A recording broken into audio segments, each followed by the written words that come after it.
Bom dia a todos. Eu hoje gostaria de compartilhar alguma coisa convosco acerca de um tema que foi falado no AJC, salvo erro, há 2 anos, tem a ver com foco. Mas desta vez queria pegar nesse tema e abordá-lo para o futuro. Foco no futuro. É esse o tema desta manhã. Foco no futuro. Porquê é que eu decidi falar sobre isto? Achei que deveria falar porque entendo que muitas vezes nós vivemos muito a pensar no passado. Vivemos muito colados ao passado. Todos nós, faz parte da natureza humana. E se há uma coisa que o crente tem e que faz dele diferente, é preocupar-se com o dia da manhã. É por isso é que antecipa a eternidade hoje e toma decisões hoje, porque sabe que no futuro... aliás, sabe que o presente e o que se faz no presente tem consequências futuras. Portanto, se há alguém que tem que ter um foco no futuro, e desde sempre é o crente. Mas não só para a salvação é preciso ter um foco no futuro, mas para a vida cotidiana é preciso ter um foco no futuro. E isso é algo que vamos ver que não é nada complicado de fazer e é extremamente importante. Eu gostava que abrissem as vossas Bíblias, por favor, e vamos ler apenas 2 passagens. Uma no Velho Testamento e outra no Novo Testamento. No Velho Testamento encontra-se em Isaías 43... Isaías 43,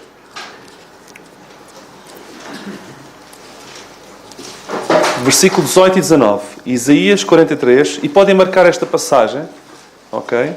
Depois vamos ver outra, mas podem marcar com as vossas vidas esta passagem, porque vamos voltar à mesma.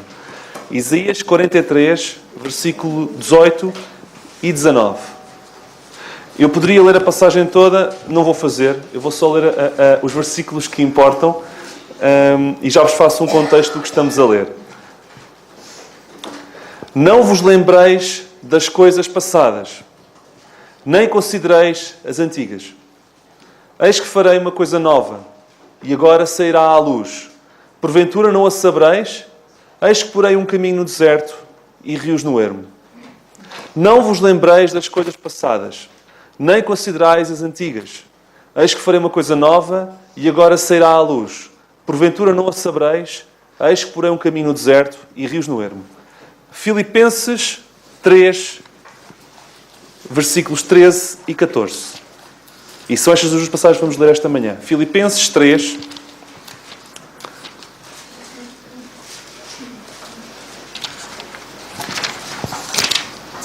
Filipenses 3, versículos 13 e 14. Irmãos, quanto a mim, não julgo que o haja alcançado. Mas uma coisa faço, e é que, esquecendo das coisas que atrás ficam e avançando para as que estão adiante de mim, prossigo para o alvo, pelo prémio da soberana vocação de Deus em Cristo Jesus. Só queria destacar aqui novamente uma parte do versículo 13. Esquecendo-me das coisas que para trás ficam e avançando para as que estão adiante de mim. É curioso. Vemos aqui 2 passagens, uma no Velho Testamento e outra no Novo Testamento, mas que em contextos completamente diferentes. Uma no Velho Testamento associada a uma promessa para Israel, num contexto claramente diferente do contexto da graça que encontramos aqui em Paulo e em Filipenses. Mas de fomos a ver, temos ali um princípio que é interdispensacional, que é o princípio de esquecer o que para trás fica e olhar para a frente. Isto parece fácil dizer e é tão difícil muitas vezes aplicar. Mas vamos ver hoje as vantagens de o fazer. Esquecer do que para trás fica e avançar para a frente. Eu queria dizer-vos, antes de mais, que Deus tem coisas novas para nós. A Bíblia fala aqui, na primeira passagem que eu vos pedi para marcar, que está em Isaías 43, 19, começa assim: eis que vos farei uma coisa nova. Deus tem coisas novas para nós no dia da manhã. Muitas vezes achamos que o dia da manhã tem que ser necessariamente pior do que o dia de hoje, ou que será pior do que o dia de ontem. Não é verdade. Deus pode ter coisas novas e tem seguramente coisas novas para nós. Deus é um Deus de novas oportunidades para nós. Deus tem novos caminhos e Deus tem novas esperanças para nós. Com isto eu não estou a dizer que o nosso futuro vai ser perfeito. Não.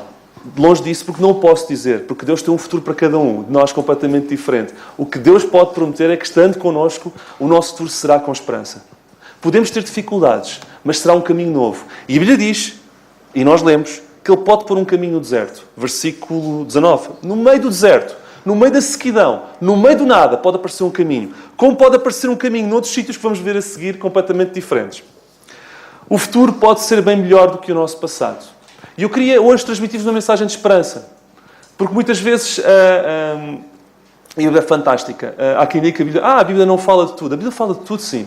A Bíblia até fala sobre o futuro. A Bíblia fala e dá-nos forças para aguentarmos as dificuldades.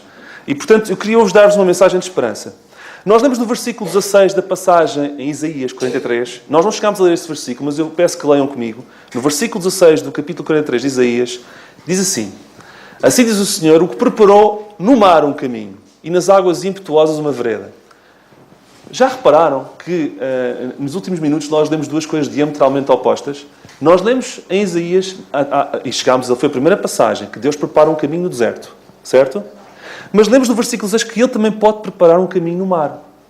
Em águas impetuosas. Sabe o que isto quer dizer? A Bíblia é fantástica. A Bíblia fala nisto de propósito para mostrar que não há contexto, por mais seco que haja, ou por mais molhado que haja, que Deus não possa criar um caminho. Deus cria caminho no deserto, quando há sequidão.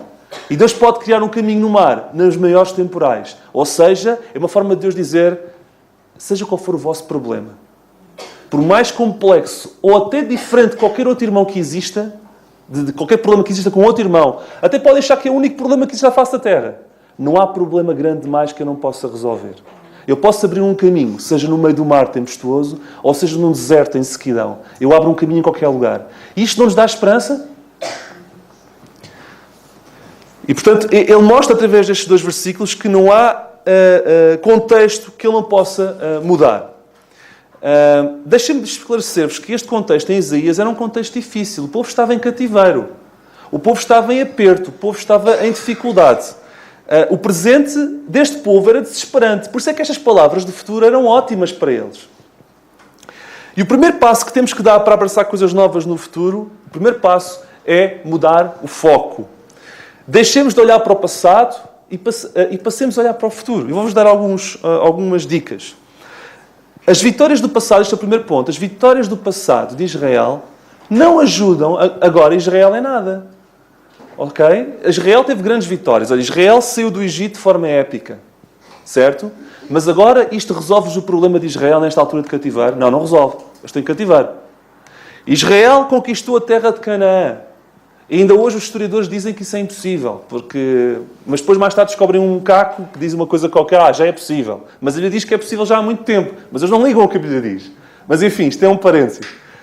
Conquistou a terra de Canaã, considerado por muitos uma tarefa impossível. Coisa épica, coisa fantástica. Mas resolve o problema deles agora? Não. Combateu e resistiu vários invasores. Eu podia elencar uma série deles. Mas resolve o problema deles agora? Não. Sobreviver a uma divisão interna no próprio país. Mas resolve o problema deles agora? Não. As vitórias do passado, do nosso passado, também não resolvem os problemas do presente. E muitas vezes olhamos para trás e pensamos que as vitórias, de alguma forma, nos vão ajudar a resolver os problemas de agora. Ou os problemas da amanhã. Não, não vão ajudar. O que lá ficou, ficou. As vitórias que tivemos ficam no passado. E ajudá-los a ter um passado melhor, que nos traz boas lembranças, mas não nos resolve os problemas presentes, muito menos os futuros. Portanto, não deixemos que as vitórias do passado, não pensemos que as vitórias do passado nos ajudam a ganhar as batalhas do amanhã. Ponto B. Não deixemos que as derrotas do passado nos retirem a energia que precisamos para as batalhas do amanhã. Sim, Israel também teve derrotas. Olha, Deus deu-lhes um templo e eles colocaram lá ídolos. Deus deu-lhes a verdade e eles viveram e proclamaram mentira. Deus deu-lhes mandamentos e eles tornaram-nos como sugestões. Deus deu-lhes poder e eles abusaram ao longo da história desse poder para oprimir pessoas. Deus deu-lhes o seu filho e eles rejeitaram-no. E agora? E que derrotas são estas? Mesmo para este povo. E nós temos muito deles. Deus diz, eu posso preparar para ti um novo caminho. Agora, este caminho é preparado pelas derrotas? Não. Vamos esquecer as vitórias. Vamos esquecer as derrotas. Não achemos que as derrotas empurram-nos. Vamos esquecer isso. Já vamos ver como é que Deus nos vê. Que é para nós não acharmos... Porque temos que olhar para nós como Deus nos vê. Isto é outra história, vamos ver daqui a bocadinho. Mas não achemos e não deixemos que as derrotas do passado nos retirem a energia que precisamos para as batalhas do amanhã. Isso é o que o diabo quer. Tu falhaste ali. Toda a gente percebeu que tu falhaste. Apanhaste um melão, entre aspas. Ficaste muito mal visto. E agora achas que as pessoas vão te considerar, vais fazer... Não vais fazer nada. Isto é o que a nossa mente quer nos convencer. A bater. Não deixemos nem que as vitórias nos subam à cabeça do passado, mas também não deixemos que as derrotas nos abatam. Porque é Deus que nos dá a energia. E aos olhos de Deus é Deus que pode encaminhar tudo. Mas, há um versículo que eu vou ler. Aliás, vejam, eu por norma não gosto muito que viajem a ler a Bíblia, versículos, porque tira foco. Mas desta vez, como está ao lado, eu vou-vos pedir. Isaías 55, versículo 7. Vejam o que é que Deus diz para nós, para aqueles que estão sempre agarrados ao passado com as derrotas. Isaías 55, 7. Que é um pouco mais à frente. Deixe o ímpio o seu caminho e o homem maligno os seus pensamentos e se converta ao Senhor que se compadecerá dele. Torne para o nosso Deus, porque grandioso é em perdoar. Eu só queria citar isto. O nosso Deus, grandioso é em perdoar. Não importa as derrotas do passado que tivemos. O nosso Deus pode nos perdoar tudo e pode abrir um caminho, que seja no mar, tempestuoso, seja no deserto, em sequidão. Continuando. Não deixemos também, isto é o ponto C, que a fé que revelámos no passado e manifestações de fé que tivemos nos conduzam ou nos convençam que com isso podemos ganhar as batalhas do amanhã. Também não é possível. O salmista, eu vou citar em Salmos 85, 6, diz: não me tornarás a vivificar? Ou seja, se as vitórias da fé do passado fossem suficientes, ele não precisava de ser revivificado, porque já bastava o que tinha feito. Nós precisamos constantemente de novas batalhas, e renovar a nossa fé continuamente. É um ato contínuo. Portanto, as vitórias da fé do passado também nos dão as vitórias do amanhã. É a mesma coisa. Segundo ponto, primeiro ponto, mudamos o nosso foco, deixe de estar de olhar para o passado e olharmos para o futuro. Segundo aspecto muito importante é clarificar o foco. Descobre o que é que Deus tem para ti e o que quer para ti. Primeiro ponto. Vamos nos ver como Deus nos vê. Nós, às vezes, olhamos para nós e vemos fracasso, vemos perda, vemos dificuldade, vemos tudo e mais uma coisa. Deus vê-me com alguém... Eu vou-vos fazer uma pergunta. Será que Deus nos vê, quando olha para nós, como alguém irremediavelmente perdido, alguém sem esperança, alguém fraco, alguém sem qualquer hipótese? É assim que Deus nos vê? Não. Não nos vê. Eu cito: portanto, agora nenhuma condenação há para os que estão em Cristo Jesus. A questão é, não há condenação desde que estejamos em Cristo Jesus. E aqui faço um parênteses. Quem não decidiu por Cristo, se decida. Porque enquanto não se decidir, está em condenação aos olhos de Deus. Mas se já decidimos por Cristo, então se Deus que é Deus, olha para mim e olha para a minha vida e para os meus erros e diz: tu, aos meus olhos, não estás condenado. Quem sou eu para me condenar a mim mesmo? Quem sou eu para achar que estou condenado? Não, se Deus, eu como filho de Deus, lá está, é o critério importante. Aos olhos não estou condenado, porque é que tantas vezes deixamos que o diabo nos condena? Permitimos que isso aconteça. E depois vamos sem forças e não conseguimos enfrentar as dificuldades do presente e do amanhã. Não deixemos que isso aconteça, porque Deus olha para nós e não nos vê como condenados mais. Se Deus não me condena, vou-me condenar eu? Só se for louco. Só se for louco. Primeiro, temos que ver como Deus nos vê. E Deus nos vê como não condenados.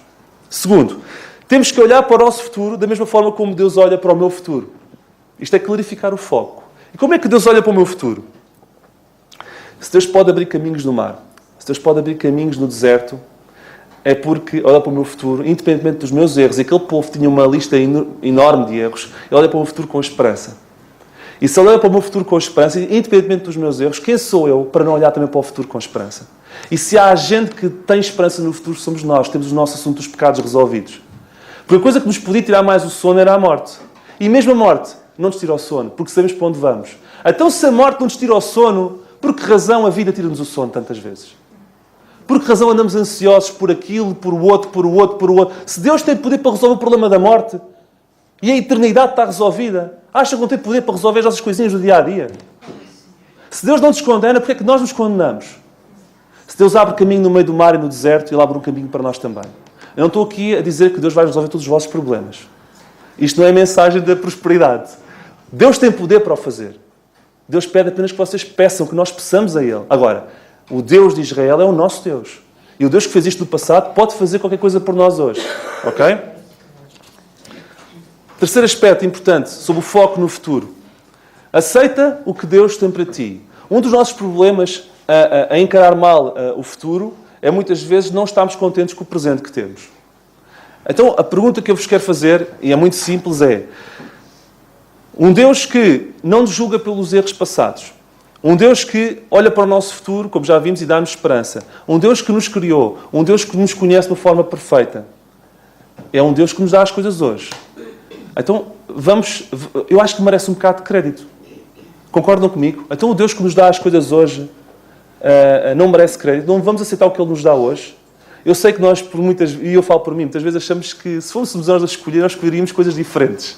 Oh Deus, se fosse eu a escolher, eu não tinha escolhido isto, eu escolhia aquilo. Oh Deus, se fosse eu a escolher, eu não ia para ali, eu ia para acolá. Oh Deus, se fosse eu a escolher aquela pessoa que eu não sei quem, não era aquilo, não era. Mas é assim que Deus quis. Será que Deus não merece crédito? Faça aquilo que Ele nos tem dado no passado. Faça aquilo como Ele nos vê hoje. E faça aquilo que Ele tem para nós no futuro. Será que nós não podemos... Deus, eu não percebo. Eu nem concordo com isto. Mas Tu és Deus e eu confio em Ti. Nós não temos que perceber tudo. Há muita coisa que nós nunca iremos perceber. Há muita coisa que só vamos perceber quando chegarmos lá acima ao pé dele. E vamos perguntar: Deus, naquele ano de 2018, aconteceu-me aquela coisa, eu nunca percebi o que aconteceu. Passaram-se os anos, eu orava, eu nunca percebi. Olha, mas eu sei... E Deus disse: eu vou-te explicar. Foi por isto. Agora já percebo. Bolas, mas eu dizia-te mal de ti, eu estava tão chateado contigo. E vamos sentir-nos ridículos quando chegarmos lá ao céu tantas vezes. Porque não fomos capazes de perceber que Deus vê coisas que nós não vemos. Vamos aceitar aquilo que Deus tem para nós. E é um passo importante para que o futuro também seja melhor. Quarto ponto destes pontos importantes. Vamos descobrir o propósito que Deus tem para nós. Na passagem aos Filipenses que nós lemos: prossigo para o alvo, pelo prémio da soberana vocação de Deus em Cristo Jesus, pelo que todos quantos já somos perfeitos... peço desculpa, não é isto, é o 13. É que esquecendo as coisas que atrás ficam, avançando para as que estão diante de mim, prossigo para o alvo, pelo prémio da soberana vocação de Deus em Cristo Jesus. Paulo fazia uma coisa. E isto é uma coisa fantástica. Muitas vezes eu não gosto daqueles livros que dizem checklist de pontos para o sucesso. E depois, ponto número 1, ponto número 2, ponto número 3... Eu vou para o terceiro ponto, já me esqueci. O Paulo é muito simples. Eu só sei uma coisa. Paulo vivia com uma coisa na cabeça. Eu vou-me esquecer do passado. E vou olhar para a frente, focado no ministério que tenho para cumprir. Isto é o suma do versículo. Deus deu-me um trabalho para fazer, que é cumprir a carreira, que é pôr em prática os talentos que Ele me deu, seja a fazer o que for. A minha preocupação é esta: eu vou-me esquecer estes disparates que eu fiz, porque Ele considerava-se o pior dos pecadores. Ele fez disparates enormes, ok? Mas Ele esquecia-se disso, não deixava que isso o perseguisse, entendem? Vou-me esquecer do passado e vou olhar para o futuro. E vou prosseguir para o alvo. Qual é o alvo? É cumprir aquilo que Deus tem para mim. Vamos descobrir qual é o propósito que Deus tem para nós. E vamos focar-nos em cumprir isso e deixemos que Deus trate do resto. É isto que Deus quer. Uma coisa fácil, esquecendo para trás fica. Concluindo. Vou repetir os pontos. Faça o presente e faça um futuro repleto de desafios. Primeiro, mudemos o nosso foco. Não olhemos para o passado. Nem para as vitórias do passado. Nem para as derrotas do passado. Nem para as expressões de fé do passado. Esqueçamos o passado. Ok? Segundo, clarifiquemos o nosso foco. Vejamos como Deus nos vê, sem condenação. E não deixemos, e não nos convençamos do contrário. Segundo, olhamos para o futuro do jeito que Deus olha para o nosso futuro, com esperança. E finalmente, aceitemos o que Deus tem para nós, porque Ele nos fez, Ele nos conhece, Ele nunca nos faltou, e apliquemos e prossigamos rumo a cumprir o propósito que Deus tem para cada um de nós, como vimos em Filipenses. Ok? Se fizermos isso, estamos a colocar o nosso foco no futuro e, com isso, colocamos expressão de Fórmula 1 na pole position para crescer e para fazer os outros crescer. Porque Deus colocou-nos aqui, não numa perspectiva egoísta, só para nós resolvermos a nossa vidinha, mas para nós para nós ajudarmos outros a crescer. Porque é para isso que a luz serve. A luz serve para iluminar os outros. A luz serve não é para se iluminar a si própria. Nós somos luz para poder servir de luz para os outros. E se nós crescermos, se nós estivermos bem focados, como deve de ser no futuro, e esquecendo o que para trás fica, nós vamos crescer e vamos ajudar outros a crescer. Isto é uma coisa tão simples, tão básica. E eu queria falar disto hoje. Apesar de ser simples, muitas vezes eu acho que é importante voltar muitas vezes às coisas simples e falar de vez em quando para alertar. Porquê? Porque, apesar de ser tão simples, eu falo por mim, tantas vezes me esqueço. E olho tantas vezes para o passado. E o passado não ajuda. E se nós queremos fazer, olhamos para Paulo, que é o nosso exemplo também hoje. Uma coisa fácil, esquecendo o que para trás fica, prossigo para o alvo, cumprindo o seu ministério. Que o Senhor nos abençoe.